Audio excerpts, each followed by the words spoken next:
Alors, dimanche, on a trouvé des conditions sympas pour aller à la Croix d'Alan avec les copains. Mais en arrivant à la Croix d'Alan, c'était vent de cul, donc on est monté un peu plus haut au plan de la Limace. Et les brises viennent juste de s'installer, donc c'est parti. Christophe en premier, Cyril ensuite, Sonia, et puis à mon tour.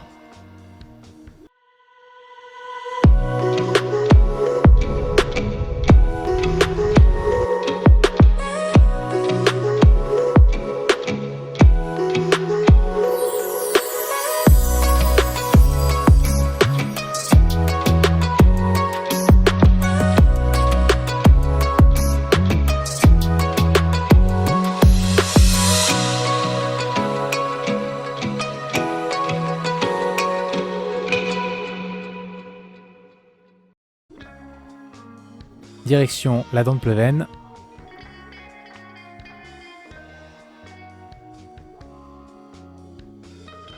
Allez, plan de la limace, premier cycle, c'est parti. Voilà, il y a juste ce qu'il faut pour décoller sur cette belle pente.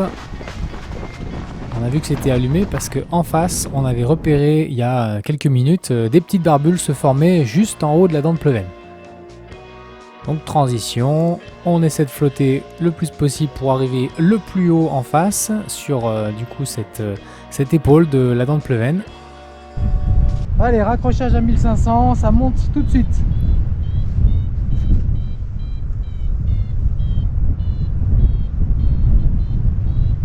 J'adore le virage de cette voile, il est précis.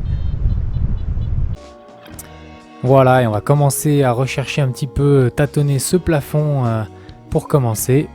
Roi du thermique pendant quelques minutes, qui monte le plus haut, qui reste en haut.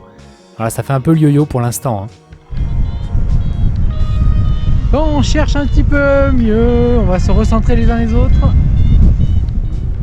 Et je crois que c'est Sonia qui a trouvé le meilleur thermique. Donc là, sur la Dent de Pleven, sur la face sud, les thermiques sont plutôt sains, c'est vraiment agréable. On arrive à monter, à plafonner à 1800. Et dès que je repère des petites barbules se former au nord, au début du traîneau, et ben voilà, j'avance. Je suis le premier à partir. Je retrouve quelques thermiques en cours de route. Et puis voilà, j'avance sur les faces ouest. Je vise les deux petites barbules qui sont au-dessus. On a toujours le parc des Bauges, la réserve de chasse qui est juste à côté. Donc on doit rester au niveau de la crête ou alors dépasser les 300 mètres sol. Donc je m'applique quand même bien à rester à distance. Je sens que le thermique m'emmènerait vers la crête, mais je n'y vais pas volontairement. On sent aussi qu'on est légèrement sous le vent. Les thermiques sont un peu péteux. Et c'est pas que le printemps, c'est qu'on a un peu d'est en altitude. Là, on est sous un régime encore un peu de nord-est. Mais c'est tout à fait gérable pour nous. Ouais, trop bien ça. Allez, direction là dans des portes. Là, il commence à y avoir des meilleurs plafs. On est à 1900. On commence à avoir bien froid aux doigts. On va mettre les manchons.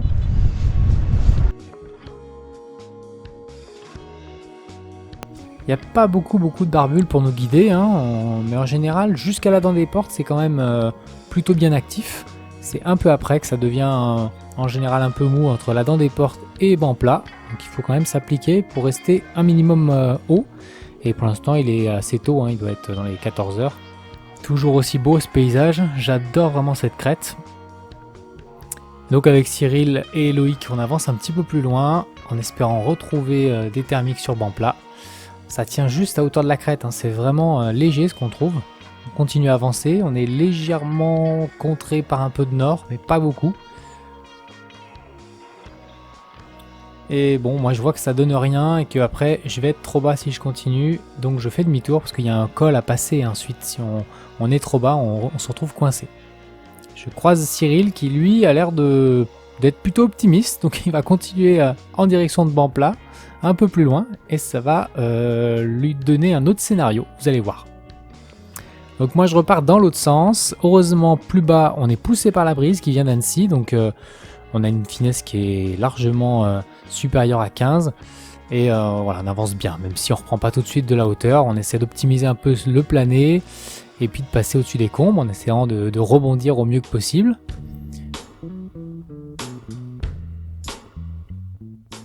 Et c'est que en atteignant les falaises un peu plus sèches qu'on va retrouver un thermique pour ressortir. Impeccable, on va pouvoir continuer la balade.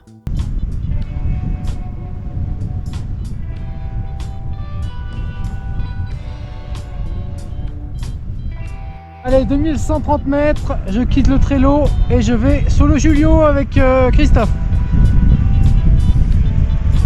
J'ai bien peur que notre ami Cyril soit vaché au pied du roc des bœufs. Ouais, il s'est enfoncé un peu trop loin le coco. Ah, j'ai froid aux doigts là. Donc voilà le passage où on se sépare avec Cyril et le reste du groupe. Christophe avait fait demi-tour un peu plus tôt. Il a pris son plafond et direction le Julio, juste en face. On fait pareil avec Loïc. On enroule jusqu'à 2130 mètres à peu près. Il fait bien froid là-haut. Et transition en face sur le Julio. Voilà, transition qui marche vraiment bien parce qu'on est, comme je vous l'ai dit, poussé par légèrement un petit peu d'est. On arrive bien au-dessus de la crête.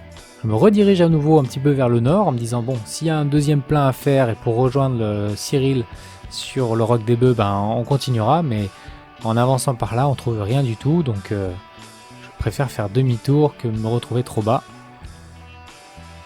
Et là, il faut choisir, est-ce que je reste sur les faces est ou est-ce que je vais sur les faces ouest du Julio? Eh ben, je vais sur les faces ouest parce que normalement, c'est un peu plus allumé à cette heure-là. Alors oui, ça marche. On arrive à trouver un thermique, mais vraiment tout au bout, hein, au niveau de la face sud-ouest. Et on va s'appliquer pour enrouler le plus haut possible. On va monter à 2060 mètres. Christophe qui a un petit peu d'avance sur nous, donc il part directement sur le Marjaria. Il va nous donner des informations capitales pour la suite. Du Julio à 2060. Et on va sur Marjaria. Cours de transition, Christophe nous annonce que le Marjaria ne fonctionne pas en bas. Il y avait pourtant des barbules hein, sur le sommet du Marjaria, tout au bout de la crête, mais pas en bas. Ça marche pas encore trop bien cette saison. Donc nous on bifurque pour aller sur le Colombier. Sur le Colombier, Christophe il va se vacher au pied du Marjaria. Et Cyril il s'est refait sur le roc des bœufs, le machine. Putain, il a rien lâché quoi sur la face sud, ça a fonctionné. Franchement, beau sauvetage. Hein. On se sent bien poussé par le nord, la brise, et je suis à 55 km/h bras haut par moment. Donc je me dis que la face nord du Colombier, elle peut marcher. Mais par réflexe, je vais viser le côté nord-ouest. Il y a un pierrier qui est éclairé, alors que je devrais m'arrêter un peu plus directement sur la face nord, là où le vent il va taper, et où théoriquement les bulles remontent le long des arêtes. Et du coup, ça marche pas, parce que le flux de brise longe, vient lécher le relief. Et les flux d'air deviennent même descendants, je me retrouve dans du moins 3, moins 4 mètres par seconde. Je me rends compte tout de suite de mon erreur, donc demi-tour, vite. Et oui, là il va falloir lutter contre le flux que j'avais dans le dos. Et sortir du coup un peu de là avec l'accélérateur et utiliser un peu la réserve de vitesse de l'Arctique. C'est l'occasion de tester un petit peu ça. J'accélère parfois jusqu'au deuxième barreau et ça me permet de bien ressortir des combes, de lutter contre le vent. Et j'arrive à repasser en face nord du Colombier où la brise devient un peu porteuse, je l'ai sur le côté. Je suis toujours en surveillance des champs qui pourraient me permettre de poser, mais je sens que la ligne est meilleure et plus je vais avancer dans le verrou, plus la brise elle va tourner et elle va ensuite me pousser et me permettre de survoler le village et d'aller poser à la compote.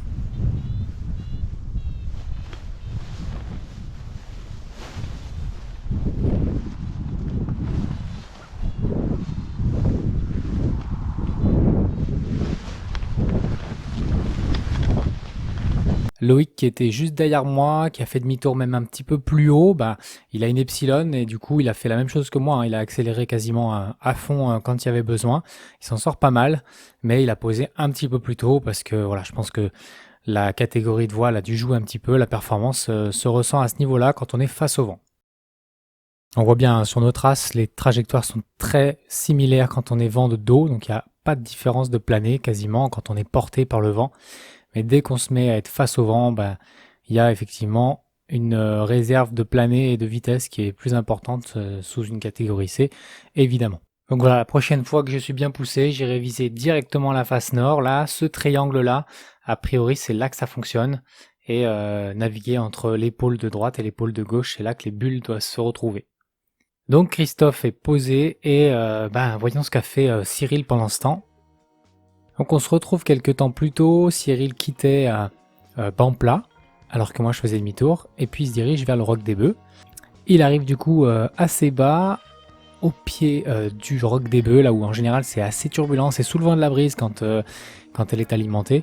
Là apparemment c'était gérable, Et puis voilà, il s'est bien accroché en bas de la forêt pour ressortir les petites bulles et puis retrouver une zone plus porteuse pour aller chercher un thermique jusqu'à 2000 mètres. Donc voilà, il s'est bien battu, vraiment bravo. Par contre, dès qu'il ressort du roc des bœufs, la masse d'air n'est pas du tout porteuse. Là, il descend entre moins 1,7 et moins 2 mètres par seconde. Donc ça lui a juste permis de glider et de venir boucler avec brio.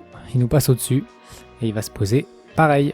Voilà, un petit vol de groupe sympathique pour la saison. En équipe, on a pu se donner les informations pour éviter les pièges et puis faire au mieux avec les conditions du jour. Voilà, et n'hésitez pas à mettre un pouce si la vidéo vous a plu et abonnez-vous, c'est gratuit. Je vous dis à la prochaine pour de nouvelles vidéos. Fly safe, à bientôt.